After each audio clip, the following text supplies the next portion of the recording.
There's a lot of divorce happening. Yeah. Is divorce an option as a Christian? When people come to me and they say they want to get divorced, one of the things I always say is, do you think you have done absolutely everything to make it work? Today, we sit down with a relationship counselor, author, and the wife of a senior pastor at one of Africa's largest churches.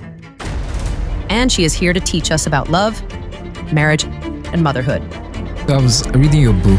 I like the fact that you wrote about red flags. Yes. The part of your book you said, not all red flags are deal breakers. Why? Uncontrolled anger is a red flag. Yeah. If you're in a relationship with someone that has uncontrolled anger, they don't know how to tame that emotion, and you bring it up and you talk to them about it, and they become more self-aware and they start working on it, it becomes a yellow flag. There's a particular man that was beating his wife until she passed. Probably didn't cry out because she was trying to protect him, and she stayed until it led to death. That kind of situation, what can the person do? If your life is at risk, I will never tell you. Certain things go on in a marriage and you feel as if there is no hope. But when someone from the outside comes in, you find that the person gives you answers of in a relationship. You don't have to argue and fight. Because on social media, on Twitter especially, they were saying it's not possible, it's a lie. And I learned that from Pastor David. The first day he spoke to me about a relationship, the first thing he said that day is that I'm a man of peace. Yes. I don't believe in a relationship where they're fighting and arguing. I remember when he said that, I said, in which life? As far as I know, you fight to prove your love. Since both of you have been in the relationship and marriage, you have never argued. Yes. You want me to talk on that? You want me to speak on that? Yes. It required a lot of...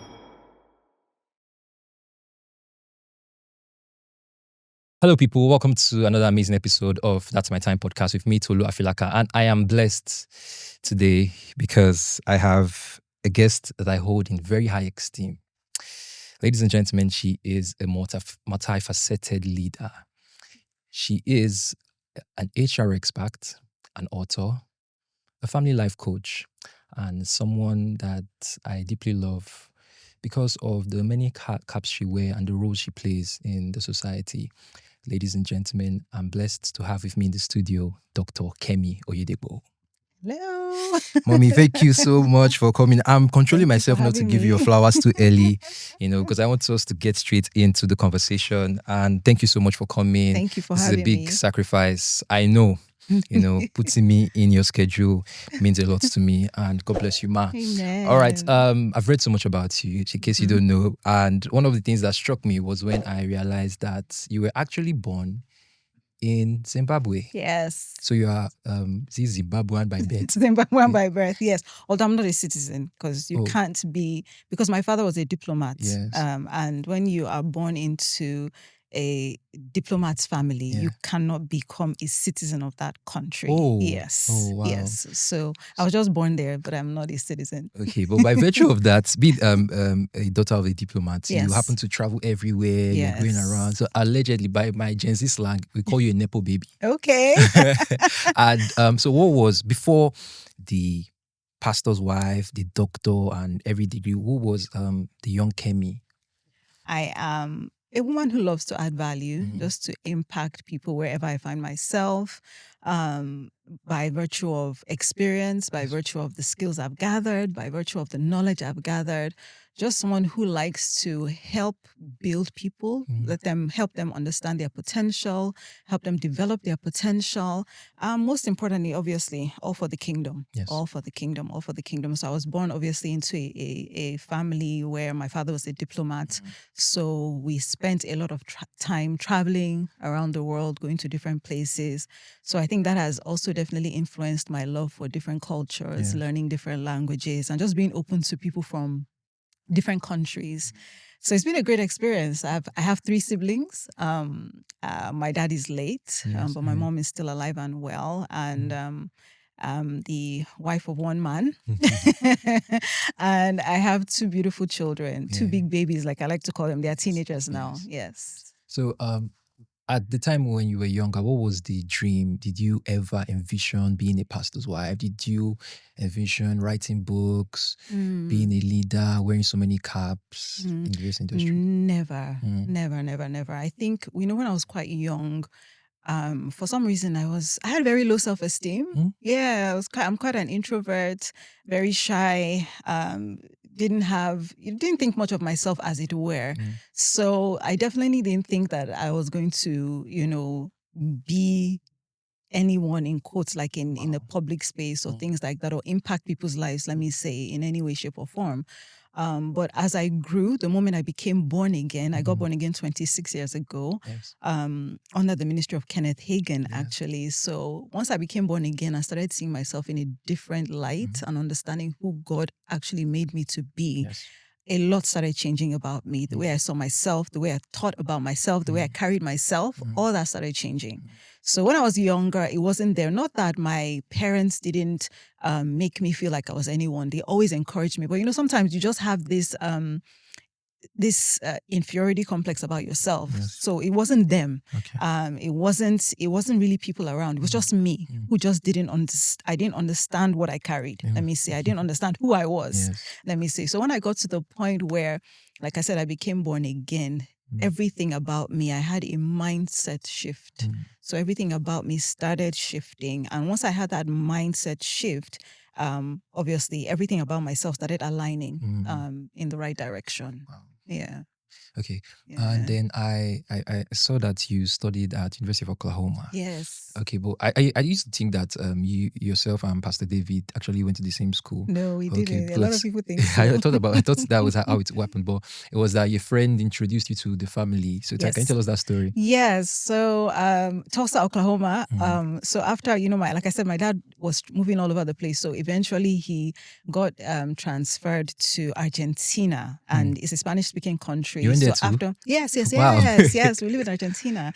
And so it's a Spanish-speaking country. So my father felt he was getting close to the point of retirement at that point. So he just felt that it would be good for my siblings and I to go to the North America and just go and kind of finish school there, settle down there. So we went to Tulsa, Oklahoma, finished high school there, and then we all went to the University of Oklahoma. But it was in the process of just being there when my husband came to ORU, or Roberts University, that is in Tulsa. So I met someone who had also just come.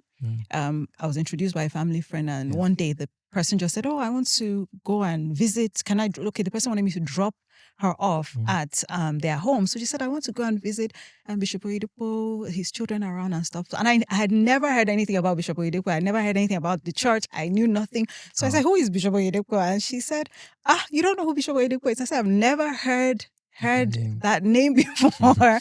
And she started talking, "Oh, it's Winners Chapel and all that." And I said, "I've never heard about the church. I don't know anything about it." So she was so shocked. So I took her there to their home, and I was just supposed to drop her off, but she asked me to come inside and just say hello to them and meet them, which I did. I came in, I met them. I met himself, my sister-in-law, Dr. Love, and my brother-in-law, Pastor Isaac. So 3 of them were there. So that was just it. We just met, said hi, and I left. And that was the first meeting ever that But you I said had. you had a witness that some way this was your husband. Yes. How is that possible? So let me tell you, it was so weird because when I saw him, in his usual fashion, he's very quiet, Yes, very, such an very. introvert. Till now. So he was just, up till now. So he was just sitting in the corner. He was actually, I will never forget, because we were watching a basketball game. So, and he just said, hi, and that was it. But there was a witness in my spirit that is your husband. But I didn't know how to even take it. So I just thought, maybe wishful thinking. It wasn't something that I was ever going to act on. I think the only people I told were my sisters. So it was just something that came, and I just kind of rubbed it off because at that time I was in a relationship. Wow. So I was just like, what does that have to do with anything? Because at that point I was still in a relationship with somebody that I thought I was going to get married to. Oh, wow. So I just kind of brushed it off and just moved on. And we barely saw each other for almost 2 years.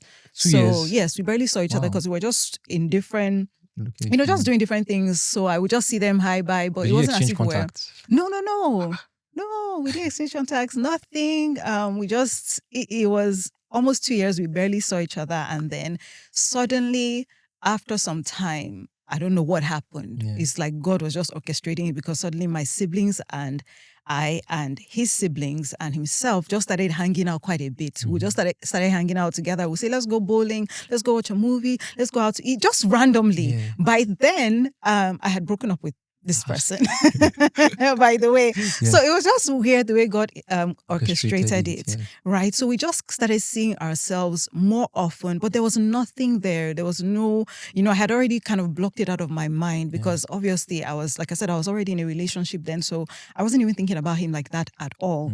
But we started seeing ourselves more often. I started getting much closer to my sister-in-law. I got quite close to my brother-in-law. And, I heard you're closer to Pastor Isaac than Pastor David. Yes, I was very close to Pastor Isaac. It was a great time. We're really, really good friends. We're so close that my dad thought I was going to marry Pastor Isaac. That's how funny it is. Because my dad he knew them because they used to come over to our home. So, but we just hang out together. So he knew them. My parents knew them. But my dad would see myself and Pastor Isaac hanging out, Pastor Isaac would come back, he would drop me off at home, and my dad would just be looking like, who is this person? What's going on? But he never said anything. So the day I told my dad that, David and I are in a relationship, I waited till I finished school because I know my dad. So I waited till I graduated from school. So the day of my graduation, I told him, I said, so I want you to know something. David and I have been in a relationship for the past 2 years now. My mom knew already. So I said, we've been in a relationship for the past 2 years now. And he was just quiet. And he said, David, are you sure? Is it not Isaac? I said, no, it's David. He said, no, it's not Isaac. I said, it's David. He was paying attention. He was paying attention. So we were going back and he's like, I said, no, it is David, the first one. So it was quite interesting. But, before then, obviously, during that time, the more we hung out, my husband then kind of reached out to me. I remember that I was actually on the phone with Pastor Isaac one of those days, and then he took the phone from Pastor Isaac and said he was going to call me. He just wanted me to know that he was going to call me the following day because they had exams. So I said, okay, fine, I'll wait for your call. And then the following day, of course, I was waiting for the call. And as I know he said he was going to call me in the evening. So I kept looking at my phone. So because I didn't want it to look as if I was waiting for him, I left my phone, went about doing other things because I knew his call would come in. So I saw his call coming in, but I ignored it. I wasn't going to pick it up on the first ring, obviously. I walked away, did everything, and then he called back again. So when he called back again, I picked up. I said, "Oh, hi. Have you been trying to call me? How are you doing?" And so he said, "I've been calling you." I said, "Oh, I didn't know." So it was quite interesting. So it was during that process that he let me know that he would really like to get to know me and on a different level. So it was good. It was good. And since then, we have been flowing. That's so sweet. So at what point, how did he then propose to you and tell you, will you marry me, Kemi? Oh, no, we didn't do proposal. Oh, you already just knew straight to the point. It was straight to the point. We had a conversation. He told me he wanted to get to know me on a different level, and he wanted it to be because we're always hanging out together, like I said. But this time around, he wanted us to just hang out and get to know one another. So, which we did. And he then asked me to go and pray on it. He took some time to pray on it. And we came back and we just kind of continued that way. So there was actually no official and I never thought about it. Until people started asking that, how did he propose? That's when I even thought, that's true. That's what I'm asking. I wanted to know. That's true. He didn't propose. So I started teasing him. I said, you actually didn't propose to me, But there wasn't. We just kind of knew, and once we received that conviction, received that word, we just started flowing in that direction. So the courtship from the beginning had the purpose of marriage. It was no guesswork. It was no guesswork. Yes. Wow. Yeah. Okay, but at that time he had not received this call into ministry. No. So you guys had gotten married before? No, he received this call before we got married. Oh, wow. So we were in courtship for 4 years. That's right. So the first 2 years, he didn't have a call. We were just serving. We're in church together. We're growing spiritually together and all that. So after the first 2 years, he then said, he spoke to me. We had a conversation, and he said he believes he needs to take time out to go and really pray concerning what God really wants him to do, because everything we had been talking about were like our plans. Oh, we like this. We like to do this. This sounds good. And, we're obviously growing together spiritually. So there was that nudging that, okay, it's not just about what looks good or what you just want to do. There has to be this direct call from God concerning whatever it is we choose to do. So he told me, he said, I need to take some time out and all that. So he did. So I think for a week or so, I didn't hear from him because he separated himself. Yes, he separated himself and all that. And then when he was done, he came back and he told me he brought everything written out as he received it and gave it to me. And then he told me, he said, so now that I know that I have a call into ministry, you need to go and pray because we were planning something completely different. So now I want you to go and pray because being a minister's wife, coming into ministry is a completely different ball game. And I want you to be sure that it is also a direction that you are supposed to take. Yeah. So, so I did. I went back and here we are. Interestingly, I was doing a lot of research. I stumbled upon your wedding video. Oh. It's on YouTube. I'll send you the link. Okay. Yeah, 13 years ago. I don't know who uploaded it. Someone random. Okay. And then I was looking at the dignitaries, everyone, former president of Nigeria was there, Olusegun Obasanjo, Sijo Adedioni of Ife, many kings, they all sat down, big men of God were there. So at that point when were you under pressure? What was going on in your mind? Coming into a family, were you having self-doubt? Was the low self-esteem coming in again? How was it? Because I saw you were looking excited, though, but you can shroud the excitement and have something inside. Yeah, so I was overwhelmed, definitely. I was definitely overwhelmed.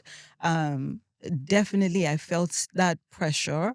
Obviously, because you're coming into, after minding your business in one small corner, you're now coming into a public figure, family. Yes. So yes, I was definitely overwhelmed about it. But because I was so sure about the marriage, I didn't allow myself to succumb to the pressure, as it were. But definitely because obviously I had been living outside of the country for such a long time, so I actually came for my wedding. Do you understand? I came for my my wedding. So because my parents were living in the US, so my dad wanted the engagement to be where he was, obviously. So the engagement took place a month before in the US. So everyone came for the engagement. So the wedding... Papa. Yes. So everyone had to come for the engagement in the US.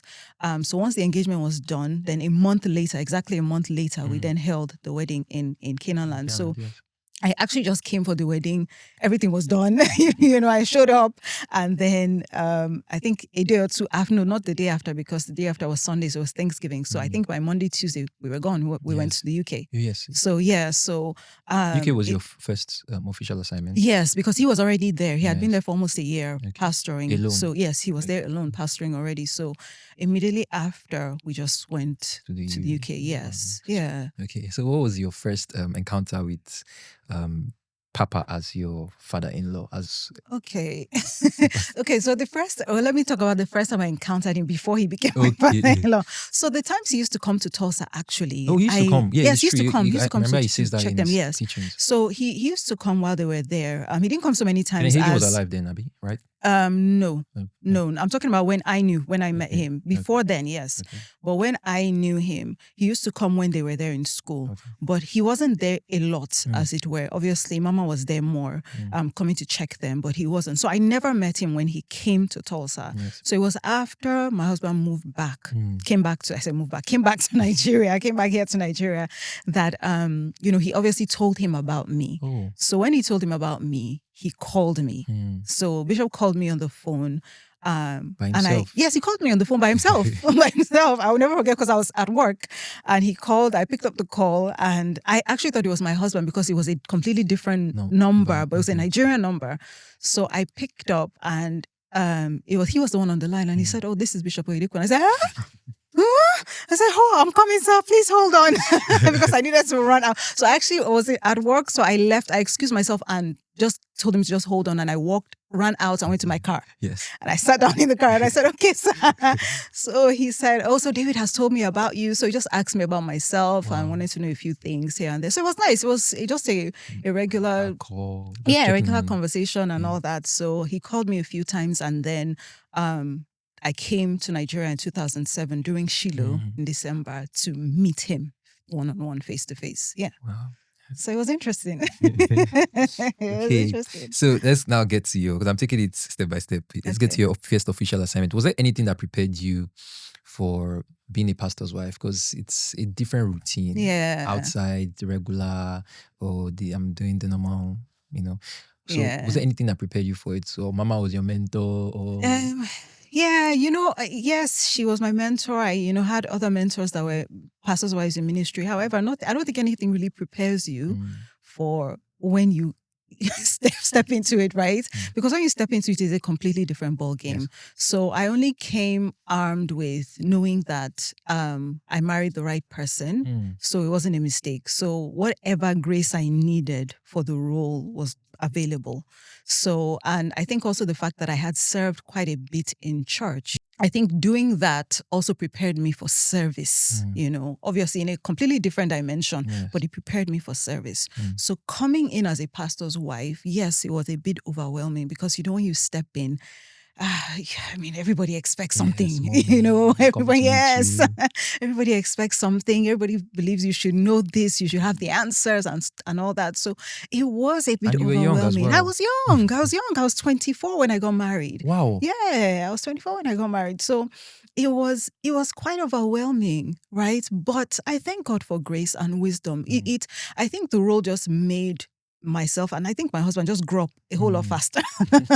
A whole lot faster. It made us become so mature very quickly.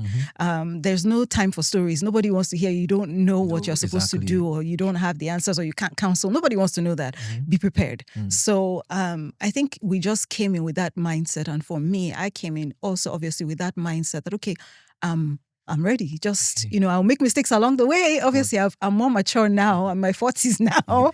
But when I look back, there are things that I did that I wouldn't do now, because obviously I was still learning and growing, and I wasn't as mature as I am now.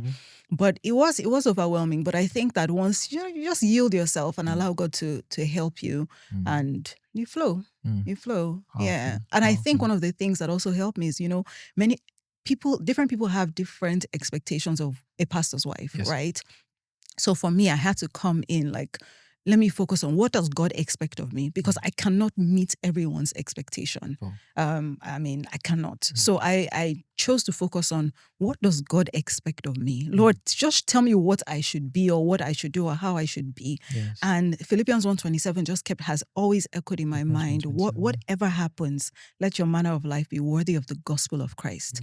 That scripture, I bound it around my heart, and I have just ensured that I live by that. So I'm not living up to anybody's expectation.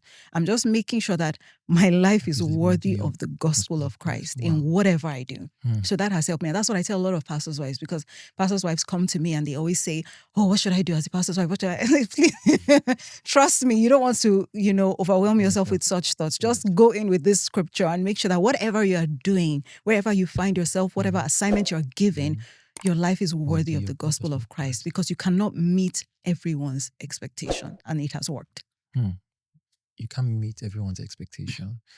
Wow. But a lot of people, they would rather say, oh, why not? It's not Jesus. Jesus never turned anyone back, this and that. Yeah. And they look at you like that. Yeah. So it does not contradict. No, but when I'm talking about meeting everyone's expectations, like I said, everybody has a different expectation of what they expect a pastor's wife to be like. So it's not about, turning people back. You're showing people love. If your life if you're living a life worthy of the gospel of Christ, obviously you're showing people love. Yes. You are relating with everyone with wisdom. Yes. You are not ridiculing people or belittling them. You're forgiving a whole lot more than you would like. That's how you live a life worthy of the gospel of Christ. But when it comes to a person's expectation, some people will say, pastor's wife shouldn't do this, a pastor's wife shouldn't do that, a pastor's wife should be like this, a pastor's wife should sit here. That's the kind of expectation I'm talking about. But when you're living a life worthy of the gospel of Christ, you're making sure that everything you're doing is pleasing to God. Obviously, the word of God is there to guide us. Yes, that's better. That's proper clarity. Yeah. Okay. I think we were having Utah Live in Tulsa. Pastor David came to teach us in one of those Utah Lives, and then he was speaking about his escapades in the UK. Yeah. Yes, and then he spoke about how, there's a heightened level of witchcraft Even in the UK, even that you may even think in Nigeria, and there was so much spiritual warfare over there. So he spoke about one time when he would even go out in the cold of the UK and pray on the road. Yes. Can you tell us about your foray in the UK? Yeah, okay. So time in the UK, very, very interesting. So obviously when he talks about the heightened level of witchcraft, obviously, people are quite they are not very as receptive. They're not receptive of the gospel, like that. So it takes a whole lot more. And that's why the praying in the cold at night. Sorry, permit me to say, I was in the UK last year for like about 3 months, and so I remember that I was praying in the parlor. I was taking my little cousin to school. So I was speaking in tongues while taking him to school, and was like, "Who are you talking to?" I said, "I'm talking to Jesus." He was like, "Who is Jesus?" It was so bad that they don't even really go to church. I mean, I was trying to go to church on Sundays. The roads are empty. Everyone is, doing their own thing. My aunties were going for shifts and all of that. I was like, what is going on? So so but that's the norm, as it were, there, right? So there's this heightened need to be more spiritually awake, I believe. There's this heightened need to be more spiritually awake because, and they are also very vocal about it. When they're against Christianity, they are very vocal. So some of the things that we saw where people would, be against the church and find different ways. I remember while we're there, they will find different ways or look for, find different ways to attack, or they want to nitpick on certain things or look for something that will make people not want to come to church. So it required, so it required a lot of spiritual sensitivity. And I thank God for Pastor David because he's very spiritually sensitive. So he will always call for prayers, and he would call for prayers in places where a lot of people wouldn't even want to go to, right? But he will go there and he will say, let us pray. We'll carry some pastors, carry some people there. We'll pray, we'll praise and things like that. Even, engage some of our mysteries like the anointing oil and things like that, just to get people to come to that point where their eyes are open and whatever blindfold that the enemy have put over them are destroyed. So it was an interesting experience, Tolu. Very, very interesting experience. But we thank God, territories were still subdued.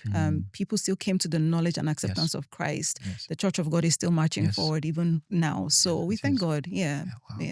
Okay, so now let's go into your children having kids. Okay, so you had your first child is your daughter. Yes. Okay, so what how were you able to prepare for motherhood?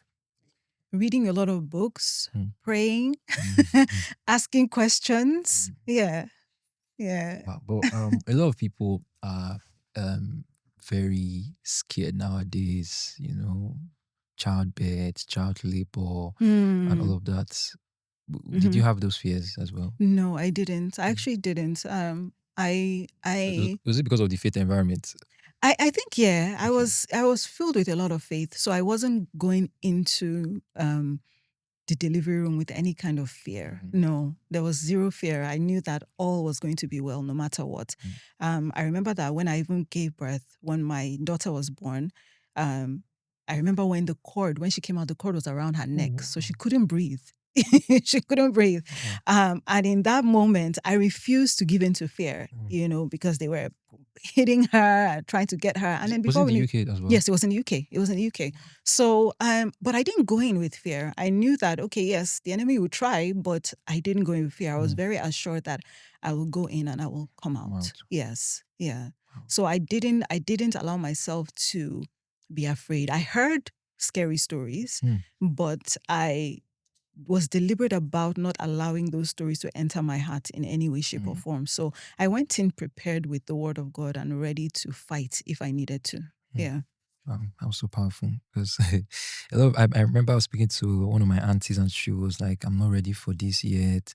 I'm scared. So I just had to send her like scriptures just to keep confessing, declaring it until it gets into her subconscious. And, and to the glory of God, she gave birth to a baby boy. Although there were complications after, but those words and those prayers were still able to sustain her eventually. Praise God. Yeah. Praise God. Okay. So I'm going to come back to raising godly kids. Okay. But I'm taking everything step by step before I now come back to when you came back to Nigeria. Okay. At the time I want to go to your weight loss journey. Okay. Yes. I knew Pastor David was on the big side. Yes. And even Pastor Isaac at the time, Yes. and then yourself too. You were not that big, but you were a bit chubby and all that. Really? When was I chubby? When I looked at your wedding, you were looking. No, I'm just joking. Yeah. So, at what point did you now take it? At what point did you choose to be intentional about it? Okay. So I've actually been very intentional about my weight loss journey for quite a while. When I was a teenager, I was very chubby. I was very, very chubby. So, well, not very, very, but I was chubby and I didn't like it. And I think it's part of what kind of affected my self-esteem. Okay. So one day I just decided that I was going to take charge of this thing.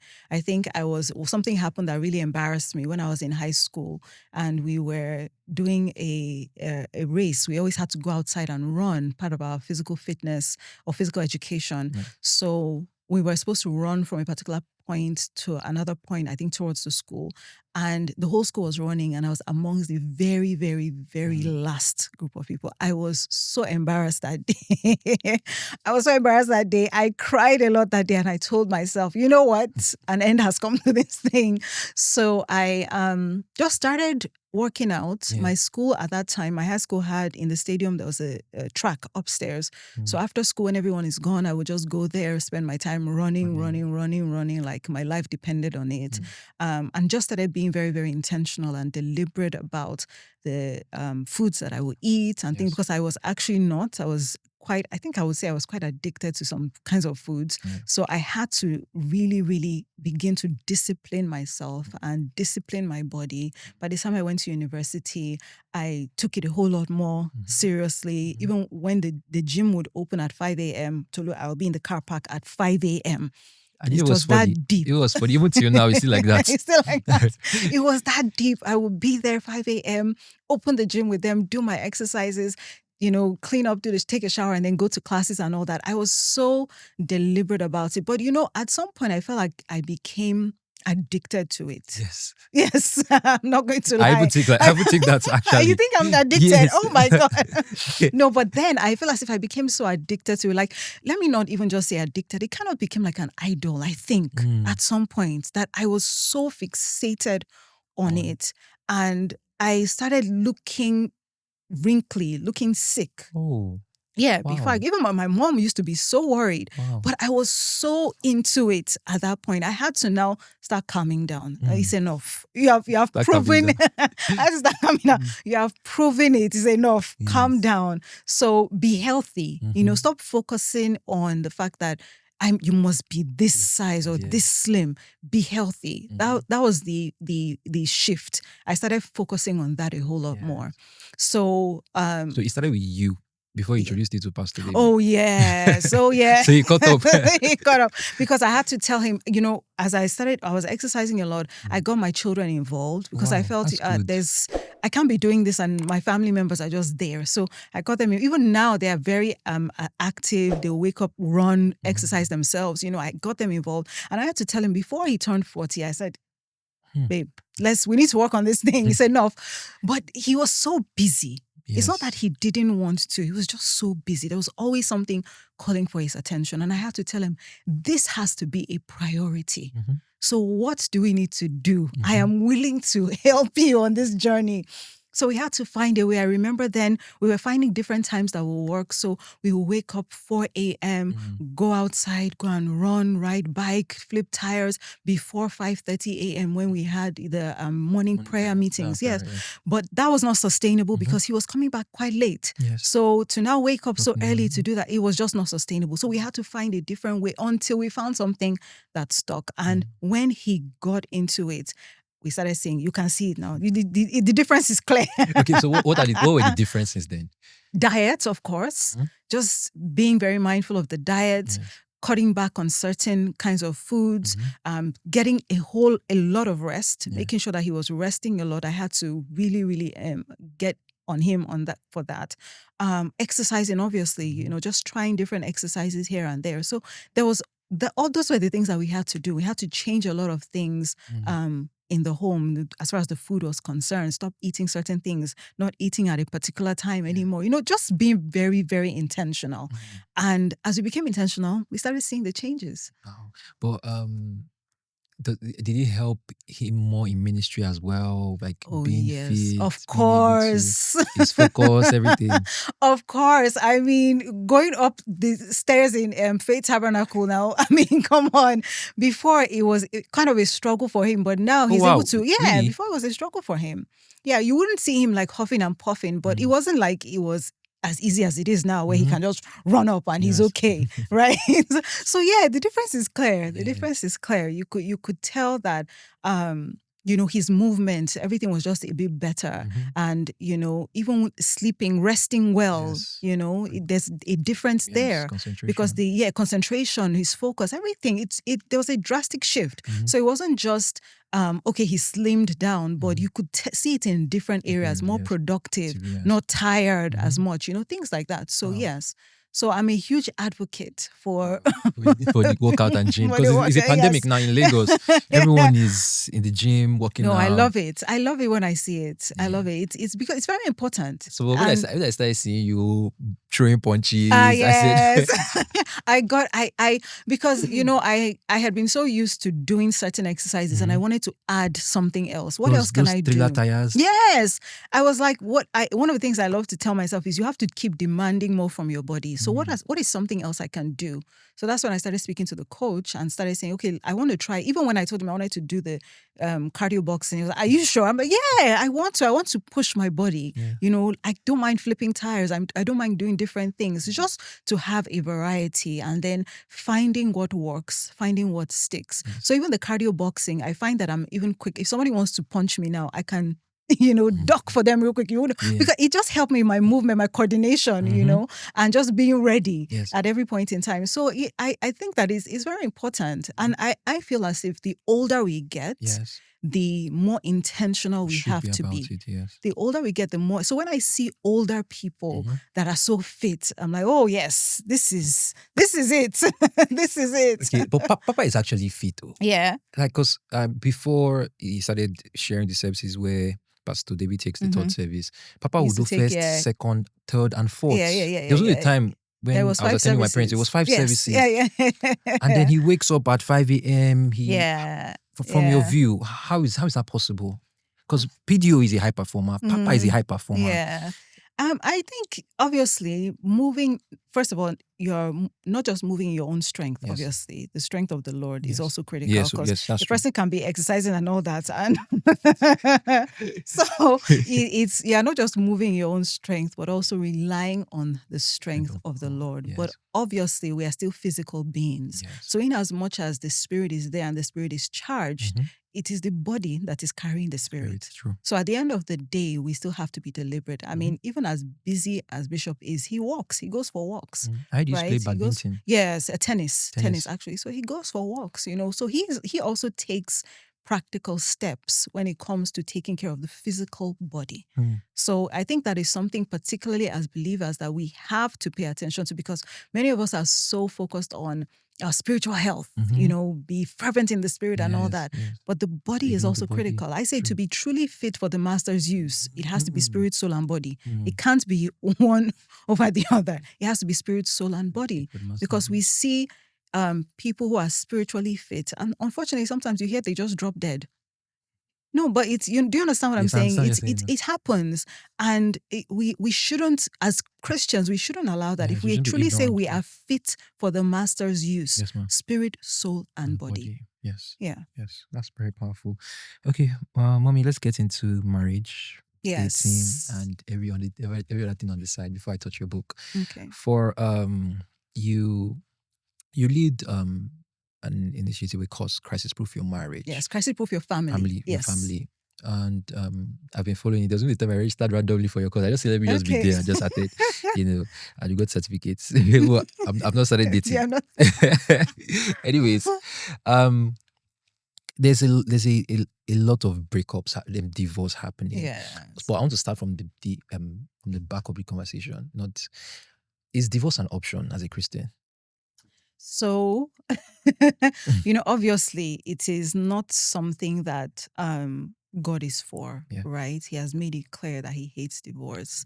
And marriage is meant to be for life, even when the Pharisees were trying to speak to Jesus and talking to him about it. What did Jesus say? He said it's because of the hardness of your heart. That's why Moses said, go ahead. I always like to humorously say that maybe people kept going to disturb Moses, and after a while he was like, you know what? Just said what is good. It's like, you know what, people just go and do whatever you want to do. But Jesus said something very clear. From the beginning, it was not so. That was not God's intention. It was not his plan. His plan was that the man and woman come together and build a godly family. Even in the book of that Malachi, he talks about how the purpose of your union was to produce godly children. So, among other things, obviously. So, it's not God's intention. Does it happen? Absolutely. Does divorce happen amongst Christians? Absolutely. For different reasons. So I wouldn't say that, when it comes to God, he's not, he's not for divorce, but it happens. Yes. It happens for different reasons. Obviously there's infidelity, there's abuse, whatever it is, it happens. So I always feel as if a person feels as if divorce is an option in my marriage because of what is going on, I would always say just get some counsel. Just still go and speak to someone. Let someone sit down and talk to you and hear the details of what is going on first. Don't just go with what you see on social media where somebody divorced. So you say, okay, so I too can. I too can. And there's no hope for my marriage. There's no marriage that God cannot restore as long as the two people are willing to yield themselves. But we have to yield ourselves because he cannot go beyond our willingness to work with him. Yes, ma'am. Right? Yes, ma'am. So don't just see someone say, well, we're separated or we're divorced, and then you say, okay, that's my license. No, I always say, get some counsel. Yes. And one of the things I always say is prayerfully get some counsel, because there are counselors, obviously, that make things worse, unfortunately. But get some godly counsel. Let someone understand what is going on, and then let them use the word of God to guide you. And then if you still feel, you come to that point where you feel, you know what, I'm still going to divorce, it's on you. Okay. When people come to me and they come for counseling and they say they want to get divorced, one of the things I always say is, do you think you have done absolutely everything to make it work? Can you say, like, if you are standing before God now, you can say, Lord, I have done everything to make this marriage work? That's the first question you must be able to answer before anything else. Yes. And then if you feel as if you've done everything you know to do to make this marriage work, it is just not working, you want to divorce, that is between you and God. But you can't come to me and the first thing I will tell you is go and get a divorce. My task as a godly counselor is to say, what can we do to still make it work, to still bring about restoration? Yes. But I'm also wise enough to know that there are some marriages that you can speak. Maybe one person is just not willing, or both people are just not willing. Yes. We also have to accept that happens too. Yes. And sometimes the best thing is to say, okay, well, maybe you should go your separate ways. But it is never just the first option where you just see something as a godly counselor and you say, you know what, just divorce. No, the first thing for us to do, I believe, is that we should find a way for resolution first. If we have gone through that path of resolution and we see that this thing, even God will know that you have done all you knew to do. But I just want to make it clear that when it comes to divorce, it is not God's intention. It was never his intention. It happens. We are human. We are flawed. We make mistakes, all that. But it was never his intention. So whatever we can do to make the marriage work, and not just to stay married for the sake of being married. I want to make that clear, because some people say, okay, they say we shouldn't divorce, so we'll just stay married, but it's not a marriage. We're just patching it. We're just, tolerating one another. Yes. That also is not God's intention. No. Marriage is meant to be fulfilling for both people in it. So if you're at the point where you just say, you know what, let's just keep it together, but we're not here, we're not in the marriage, but since people have said we shouldn't divorce, since God has said we shouldn't divorce, we're doing everything grudgingly, then that too is a waste of time. It's a waste of time. Yeah. Yes. So I just wanted to balance that Yes, because we said don't divorce doesn't mean you stay in and then you're not. Yes. Out. No, yes. It shouldn't be there. It should be fulfilling. Yes. Yes. Yeah. But Mobi, I want to take the extreme, which is like abuse. Yeah. Yes, because there's a particular man that was beating his wife, and this was a gospel artist. Yeah. He was beating his wife until she passed. And Yeah, then yeah, yeah. she probably didn't cry out because she was trying to protect him. Yeah. And trying to keep her marriage. And she stayed. Yeah. Until it led to death. Yes. There are many situations like that. In that kind of situation, what can the person do? So that's why I said that the first point of call is to see if there's restoration. If it cannot be restored, then you have to go your separate ways. If your life is at risk, I will never tell you stay in that marriage. I will never say that. If it's clear that your life is at risk, if it's clear that your well-being is at risk, I will never say just stay in the marriage. Like I've said, of course, you would try to find a way to make it work. There are people who have been counseled where there has been domestic violence and the man has gone through a process. Maybe the man is the one who was beating his wife and he has gone through a process, a counseling process, a rehabilitation process, and he comes out so well. You know, his mindset has shifted. He understands he was in the wrong and he's willing to... Are there stories like that? There are stories like that. Wow. And he's willing to make things right. So there are people like that.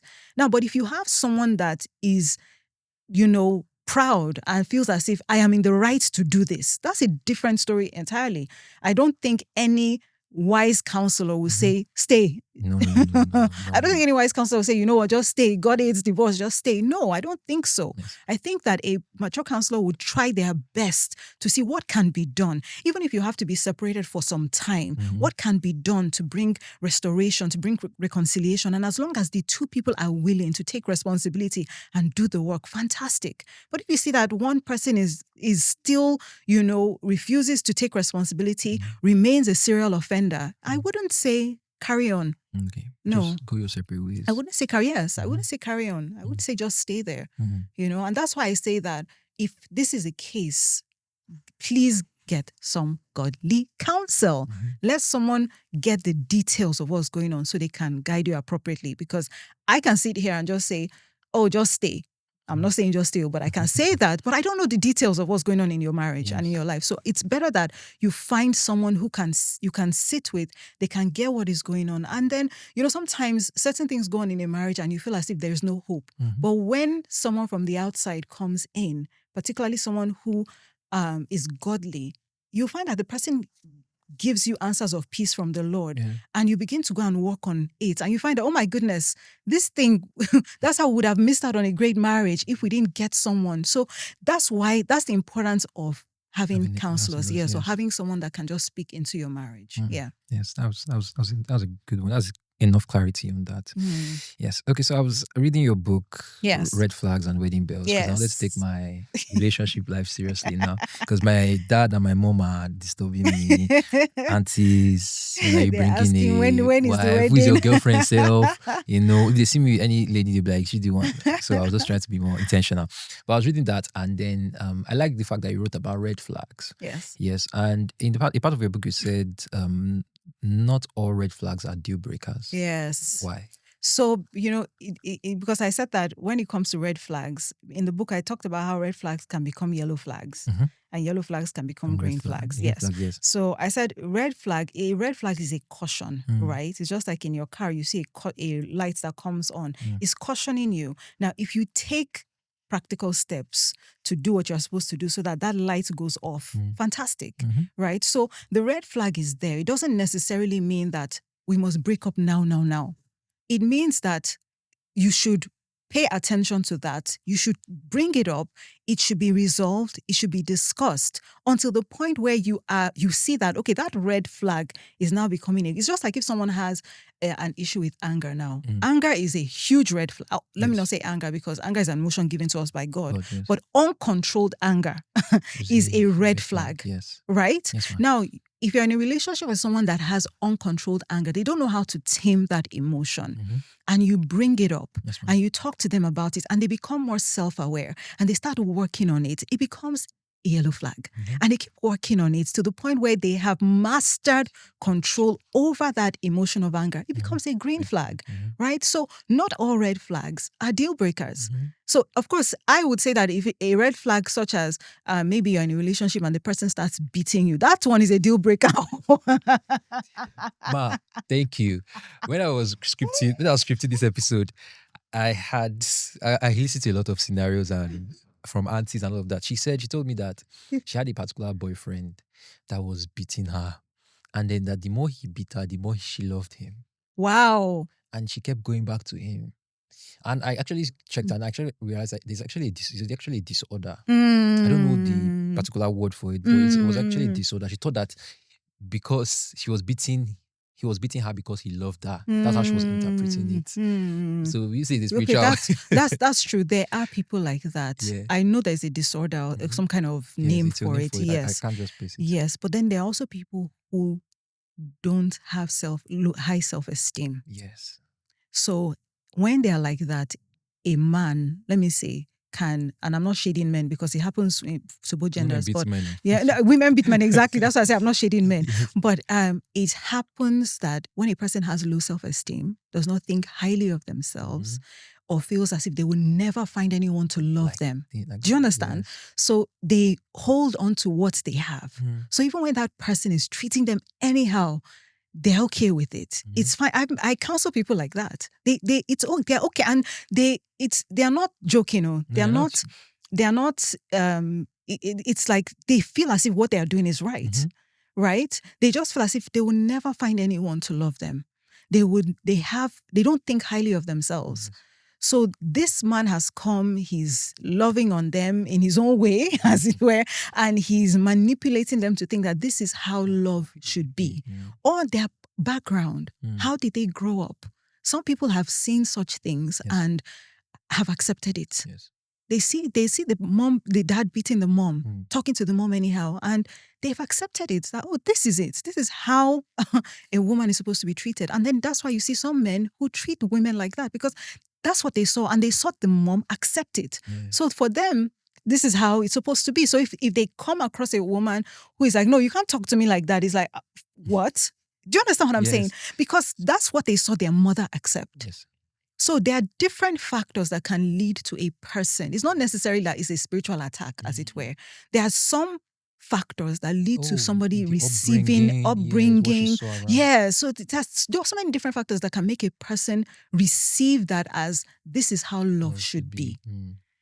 So there are so many people. I counsel a lot of young ladies like that will accept the man treating them anyhow. And they say, but I've had ladies in my office who will be crying, I love him so much. And the man is treating you anyhow. And I'm thinking, I had to ask one time, do you not love yourself?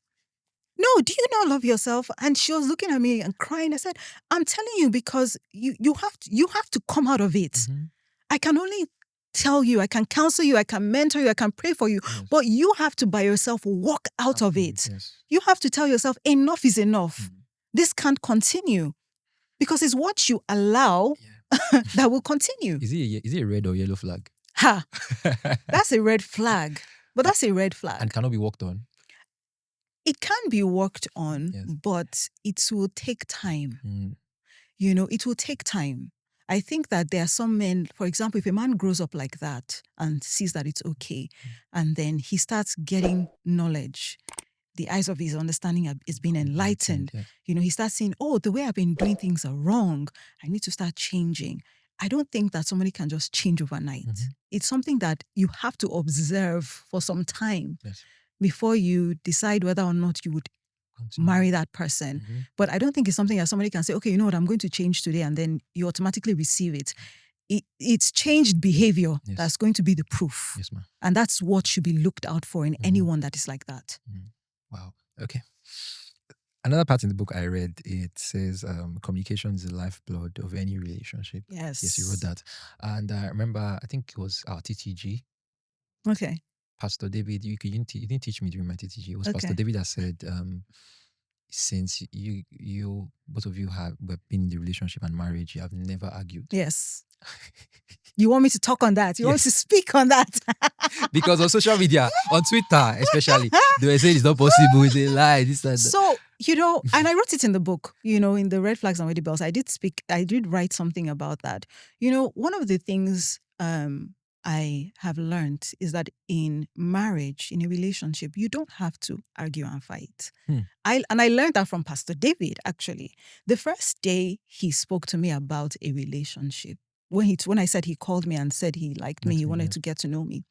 the first thing he said that day is that, one of the first things anyway, was that he doesn't believe in a relationship with fighting and arguing.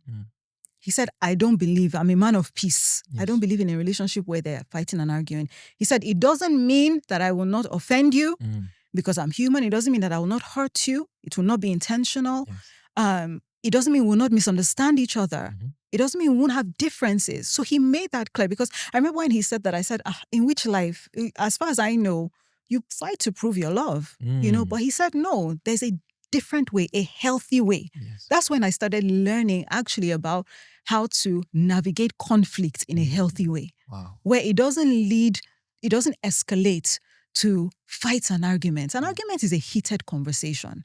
Why should there be? I remember I actually responded to somebody, and I said, why should it be so weird when in a Christian marriage, yes, there's nothing like a heated conversation where you are yelling at yourselves and calling each other names? Why should it be? If anything, that is how it should be, yes, in a Christian marriage. Yes. Because when you allow strife, the Bible says where there is strife, there's every evil work. That's James 3:16. Yes. That's one of the scriptures that we anchored on. So we made a choice that we were never going to allow strife in our marriage or in our relationship. Even when there's a misunderstanding, we will sit down and talk through it, promoting peace. Never would there come a time where we would yell at one another, raise our voices at one another. We had those communication boundaries from courtship. Wow. We started it from courtship. So it's not that we are saying you won't have differences. I make that clear, but differences should not lead us to disrespecting one another. Yes, ma'am. It's not that there won't be misunderstandings. It's not that you won't have different opinions on different things, but how you navigate those conversations matter. And it's possible to navigate those conversations where you have a peaceful resolution.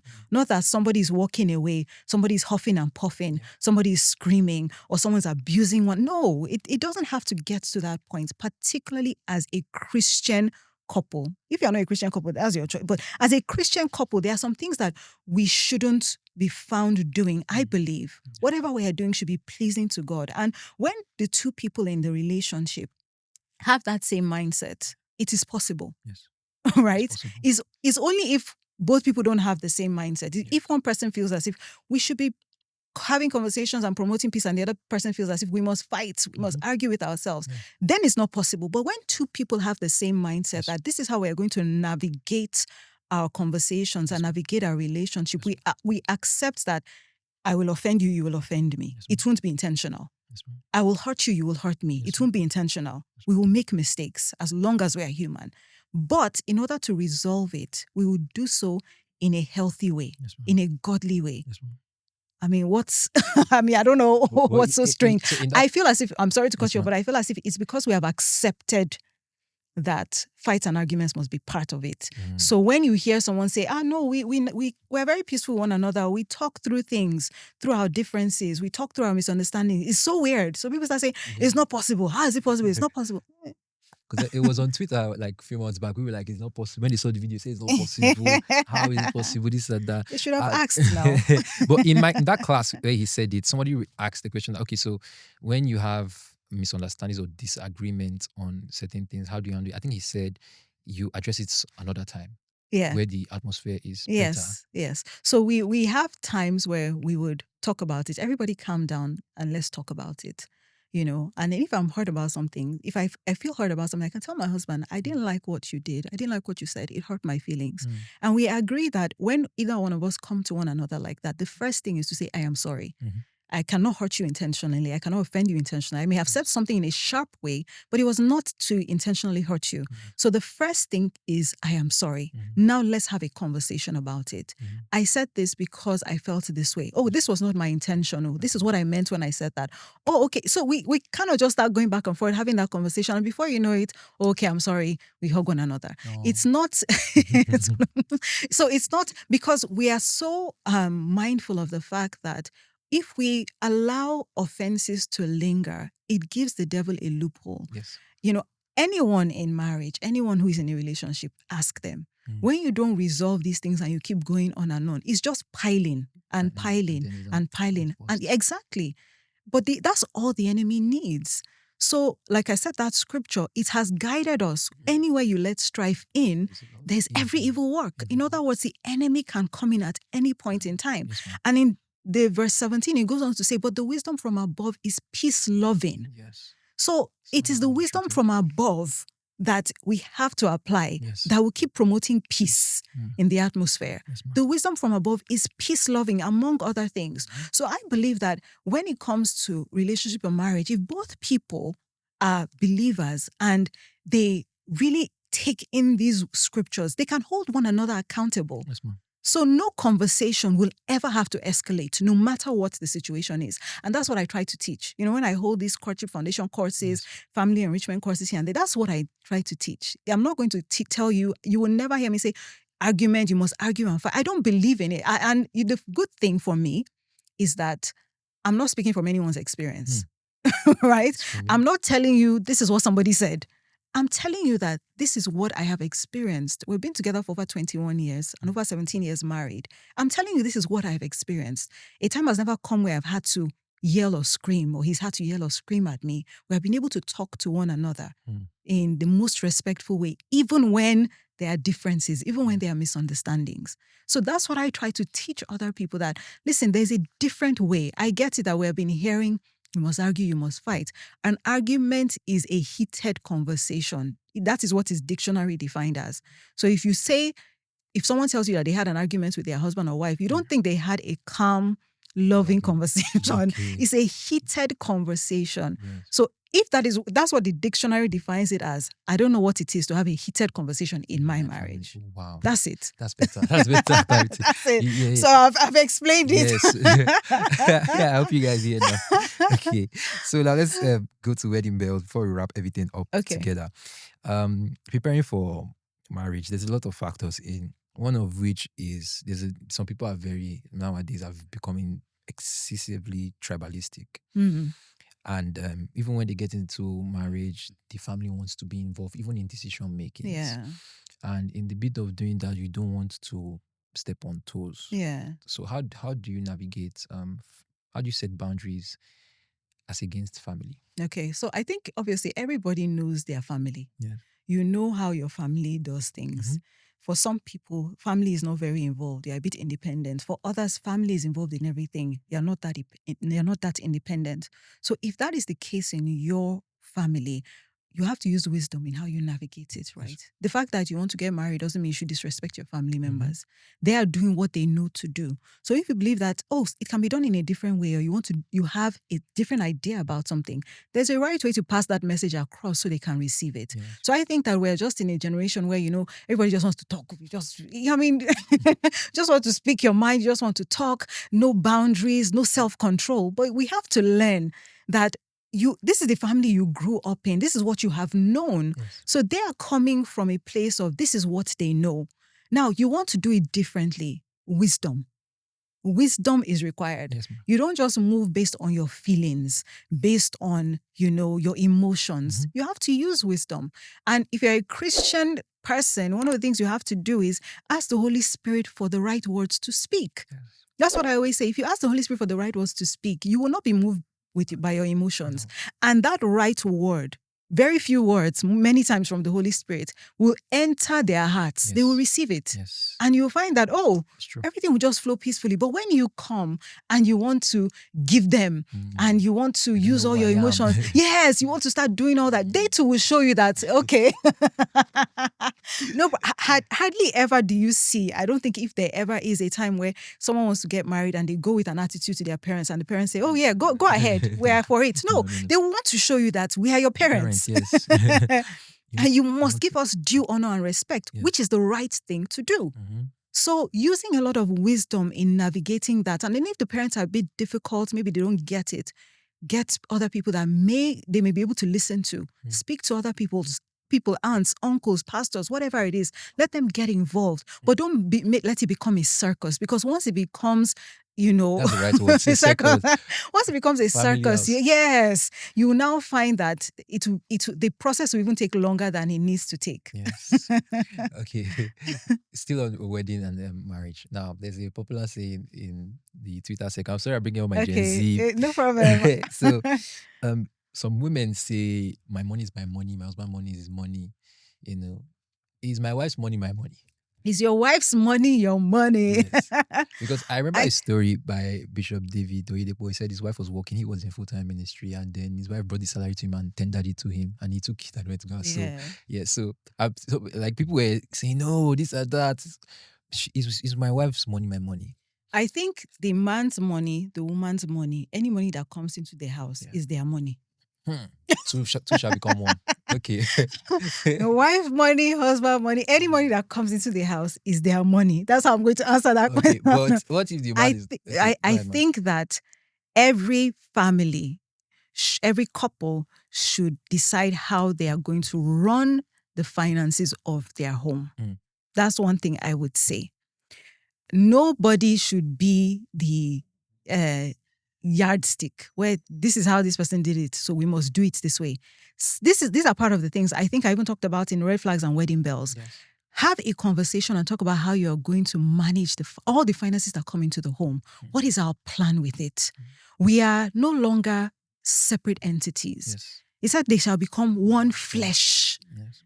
One flesh. We are going to be building the same house. We're going to be building the same family from the ground up. Yes. So let's talk about how we are going to manage the funds. Whatever we choose to do is our business. But the dynamic of every home is different. Yes, so when one comes in with this mindset that my money is my money, I don't think it's right. But I'm not going to start going back and forth with anyone. I just don't think it's right. That's why I said, when you're coming in, your money, my money, we're putting it together. Yes, it's our money. Now we decide how we are going to run it. If the man says, you know what, I got everything in this house. You just do you. I will pay for everything. I'll handle all the bills. You just, that's your family. But it's not the standard. It's not the yardstick. Yes. Do you understand what I'm saying? I don't believe that the onus or the responsibility of providing for the home should fall on the woman. No. So the man has to play his own part when it comes to the running of the finances in the home. However, I think that there should be an agreement between the couple, and whatever we agree on is what we should stick to. Unfortunately, because many of us are so itchy, our ears are so itchy, we want to hear everything that's happening. Even when a couple decides on how they're going to run their finances, they start hearing this one did this, they start hearing this one. The next thing, they bring it into the house. Yes, they start comparing. But decide what you want to do, what works for you as a family. It's just like, let me just take it back very quickly concerning this arguing thing. I know couples who have made the decision that, you know what, we're going to ensure that we don't allow arguments and fights in our marriages. But they start hearing other people that are arguing, they fight here, and they start saying, oh, if these people are fighting, what's the big deal? Do you understand what I'm saying? I've met people that have been like that. So it is what we decide in our home. I'm not bothered about what anyone else is doing. That's why I can say it with my full chest anyway. I don't fight and argue with my husband. I don't care who says you must fight and argue. And like I said, because I'm speaking from my own experience, I can't say anything different. That's all. I can't come and say I've been... Exactly. That's my first one to say. I can't come and say I've been arguing or fight when I've not. Even God will not be pleased with me. Yes. Do you understand what I'm saying? So every couple should speak and decide, how are we going to run our own home? How are we going to do things in our own home? Yes. These are the things that we are going to stick with, and let's stick with it. Let's stop. This one is doing this one. Let's change it. This one is doing that one. Let's change it. What works for you is what you should do. Yes. But what's in the case of, just briefly, in the case of the woman is any more than the man? What of in that case, So there are many cases like that, Tolu, where the wife earns more than the husband, right? It's all about how both people handle the situation. It can either go very bad, depending on how they handle the situation, or it can be smooth sailing. Yes. So it depends on how they handle it. If the woman is the kind of person that will hold it over her husband's head, that I earn more than you, maybe that's pride, obviously. So things are not going to go well in that marriage. There'll be a lot of tension. But there are many women who make a whole lot more than their husbands. And we will never know unless they say it. Wow. Because of how they manage themselves. Because of how they handle it, because of the honor she still gives to her husband. True. And because of the love and also honor and respect the husband also gives to the wife. So unless she says, I'm actually earning more, or the husband says, my wife earns more, we will never know. So it depends on how the people in the marriage handle such situations. Do you understand? It's just like if a woman is older than her husband, a lot of times I get that kind of question. Many times you see that I've seen couples where the wife is older than her husband, and I did not know until they said it. Wow. I did not know until they said it, right? Because of how they were comporting themselves, how they relate with each other, I would never have known. But then there are wives who would announce it everywhere that she's older than the husband, or tell him, I'm not your mate, when there are certain things going on. Do you understand what I'm saying? Yes, so I feel as if the person is all about the person. Yes. How do you navigate it? And a person that does not pay attention to what is going on. Because if you sit, I'm not on X, but if you sit on all these social media platforms, if you are not somebody that's grounded, and you just flow anyway. And then you start indoctrinating. Yes, you start taking what others are saying. Yeah. Oh, mommy, we're wrapping up. But I still have so many things to say, but maybe some other time. But okay, let me go to. You said I wanted to touch on the book. I saw where your man was owing £20,000. Yes, That's ridiculous. But how were they able to manage it eventually? So obviously they had to put up a payment plan where they were just going to be paying. The wife stayed in the marriage. Oh yes, absolutely. Wow. Absolutely. So they were just going to put up a payment plan where they were just going to be paying little by little here and there. But I think the point there was that you shouldn't be secretive. If I remember, you shouldn't be secretive. So there are some things that maybe one has done, some steps one has taken that may not be the best and have, some dire consequences. Being open about it, and then having someone who is understanding and is willing to accept and willing to work with you through that process. Yes. That's a blessing. Yes, so that was the essence of that. They were able to kind of decide how they were going to pay and work together and just kind of navigate it. Someone else would not be interested in being in it anymore. Yes. So it's not, you shouldn't keep certain things secret. Yes. It should be mutual. Yes, I often say that if there's anything that if it comes out in the marriage, it can damage the marriage, it should be said before marriage. Yes. It should be said before marriage. Don't carry certain...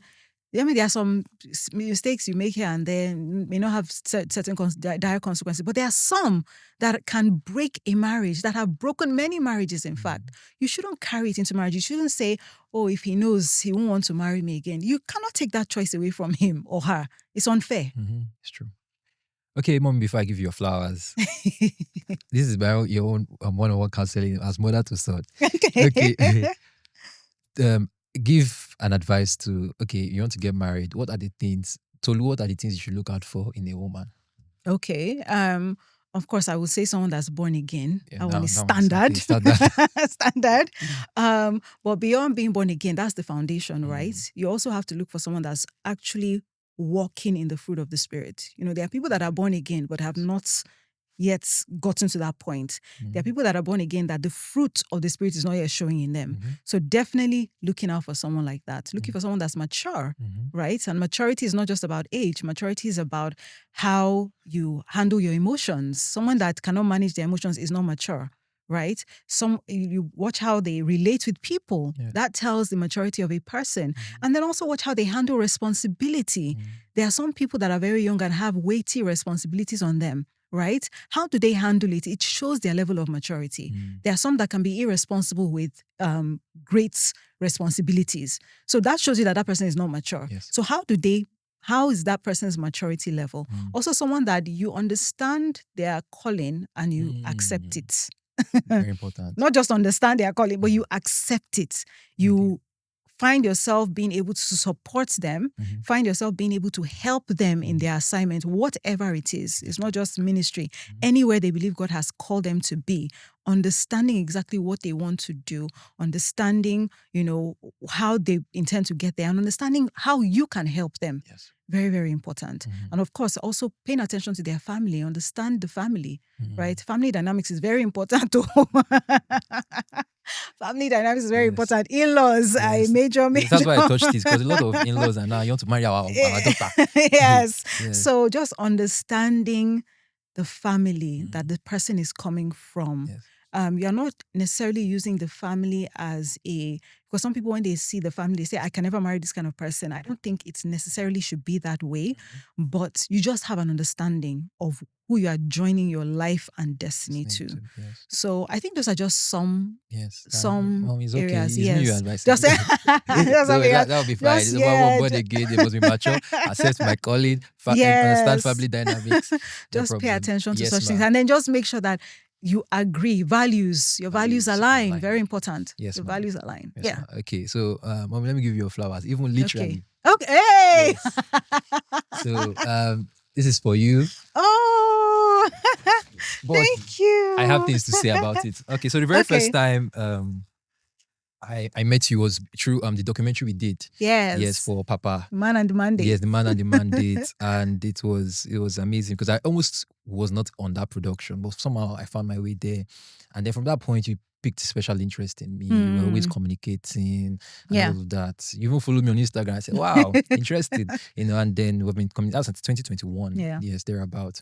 And something happened actually, because there was a particular time I was in school, and then I was broke. I was very hungry. It was such a bad day. And then all of a sudden, I just hear Mommy Shola Koka, who is in the studio, say, Mama K wants to see all of you in Cook Read. I said, wow, hey. And I was just like, okay. So I struggled. I walked to Cook Read. And then after everything, he then appreciated us, called us to one side and gave us an envelope. You don't understand what you did for me that day, or what that did for me that day, because I didn't have any hope at the time, And I remember, because that was on Wednesday, I went to the chapel and I went to go and drop tithes. I said, God, thank you for these gifts. And because I'm in a media and entertainment space, and somebody appreciating my gift was a huge blessing to me. And Pastor David even prayed for us that day too. And then he spoke about following passion and fulfillment. And then you must live a life that at the end of the day, you know that you lived a fulfilled life. And I was really blessed. And ever since then, we've been communicating. Then the one that made my reps go from here to here was when, coincidentally, I was in the guest house. I came to do clearance for after graduating, and then I was coming out. You were at the gym that morning.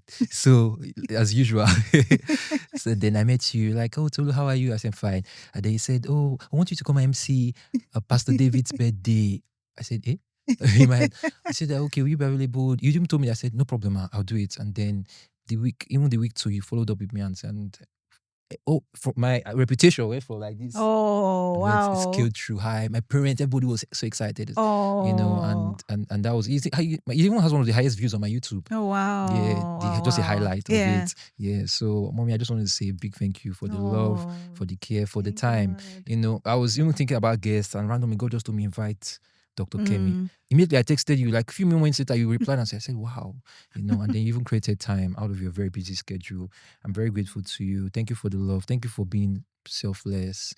I see you at Shiloh and I'm always worried because this is Shiloh period. So I'm always worried, because it's a lot. Yes.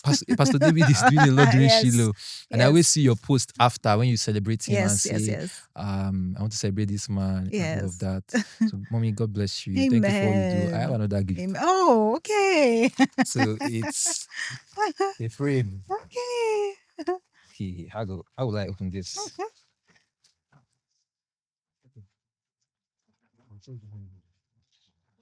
It's my favorite picture of you. Oh, wow. Okay, let me see this favorite picture. Oh. And then he has, because this is very similar. But I don't know what you were putting on here, but it looks like your hair, your signature hair. Yes. Oh, thank you. Yes, ma. So I thought this would be a good. I had to look for this picture on your page. Wow. So when I saw that, I just kept it and said, "This will be for you." Oh, thank you. Yes, ma. Mom, thank you so much for coming. Thank you for having me. Yes, ma. Thank you for the love. I hope to have a part 2 because I actually wanted to enter sex education, but not today. Okay. And, okay. Yes, we can plan another time. Yes, ma. Thank you so much, ma. Yeah. And I hope you guys were blessed, and I'm sure you guys learned so much from this episode. For clarity, I would ask that you go back, watch, rewatch. And if you want to ask questions, you can send her an email. You can also text her on Instagram. She might reply. Ladies and gentlemen, it's been an amazing time. Thank you so much, Dr. Kemi Oyedepo, for coming. Thank you for having me. Remember to please subscribe, share with someone that's about to get married, share with a friend and family, and it will really bless them. My name is Tolu Afilaka, and that's my time.